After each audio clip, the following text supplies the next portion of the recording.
এই সূরাটি শোনার সাথে সাথেই চারদিক থেকে খুশির খবর আসতে শুরু করবে। এই সূরাটি মূলত তারাই শুনবেন যারা খুবই অভাবে আছেন, কষ্টে আছেন, কোনোভাবেই যাদের মনের আশা পূরণ হচ্ছে না, যারা গরিবি দূর করতে চান, ঋণ পরিশোধ করতে চান, এবং যারা চাকরি হারিয়ে দিশেহারা হয়ে পড়েছেন, কোনোভাবেই কোনো মাধ্যম খুঁজে পাচ্ছেন না। আজকের এই গুরুত্বপূর্ণ সূরাটি শুধুমাত্র তাদের জন্যই। কষ্ট করে সূরাটি আপনারা মনোযোগ দিয়ে প্রথম থেকে শেষ পর্যন্ত শুনুন।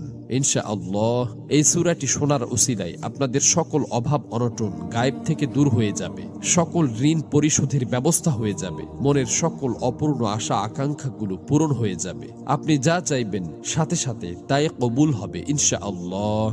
প্রিয় বন্ধুরা, আল্লাহ পাক চাইলে সবকিছুই সম্ভব। এজন্য আল্লাহ তাআলার কোরআন মাজিদের সর্বশ্রেষ্ঠ এই সূরাটি শুনতে শুনতে আপনার মনের সকল নিয়ত, মনোবাসনা ও জীবনের সকল চাওয়াগুলো আল্লাহ তাআলার কাছে মনে মনে দোয়ার মাধ্যমে তুলে ধরবেন।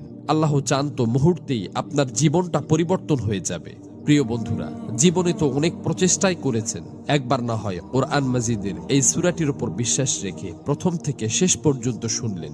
এই সূরাটি শোনার পর আপনি নিজেই বাধ্য হবেন আমার জন্য দোয়া করতে। এই সূরাটি এখন পর্যন্ত লক্ষ লক্ষ কোটি কোটি মানুষ শুনেছে এবং সকলের ভাগ্য অলৌকিকভাবে পরিবর্তন হয়ে গেছে।